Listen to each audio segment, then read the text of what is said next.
Sisimula na ng Kamara sa Enero ng susunod na taon ang pagdinig sa mga isyung kinakaharap ng SMNI. Si Mela Lesmora sa report.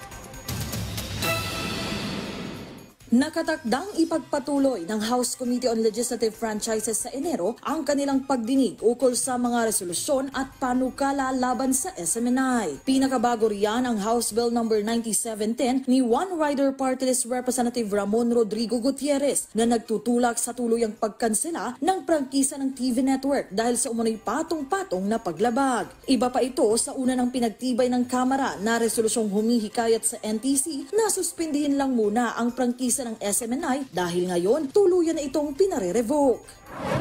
It would be up to the committee to decide, and from what we have seen in the previous separate albeit related resolutions, we would say po na I think that there's a valid ground for it. Ayon kay Legislative Franchises Chair Gus Tambunting, tatalakayin nilang mabuti kung ano ang pinakamainam na gawin sa SMNI. Ayaw niyang pangunahan ang magiging pasya ng komite, pero kung ang suspension appeal nakalusot, malamang ay ganito rin umano ang mangyayari sa revocation. Gayunman, bago tuluyang maipasa sa Kongreso, kailangan din ito ng suporta mula sa Senado. The issue here is not about SMNI per se. It's not about Eric. It's not about. It's not even about freedom of the press. The issue here is there a violation?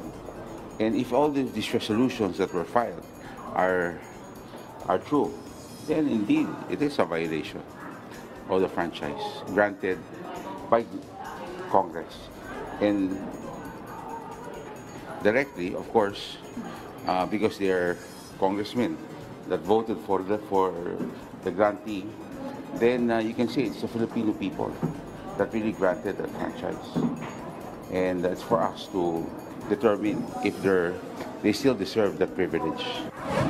Nakalabas na mula sa detention cell ng Kamara ang SMNI host na sina Lorraine Badoy at Jeffrey Celis matapos ang isang linggong pagkakadetine. Unang na-cite in contempt ang dalawa dahil sa pagtatago ng impormasyon at hindi pagsasabi ng totoo. Pero binawi na yan ngayon ng komite sa ngalan ng humanitarian reasons at bilang diwa na rin ng nalalapit na Kapaskuhan.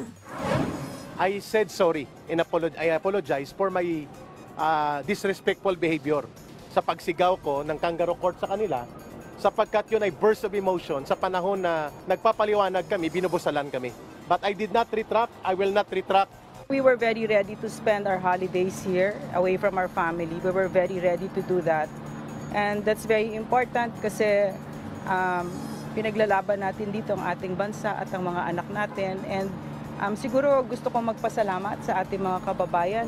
Mela Lesmora para sa Morning Show ng Bayan, Rise and Shine, Pilipinas.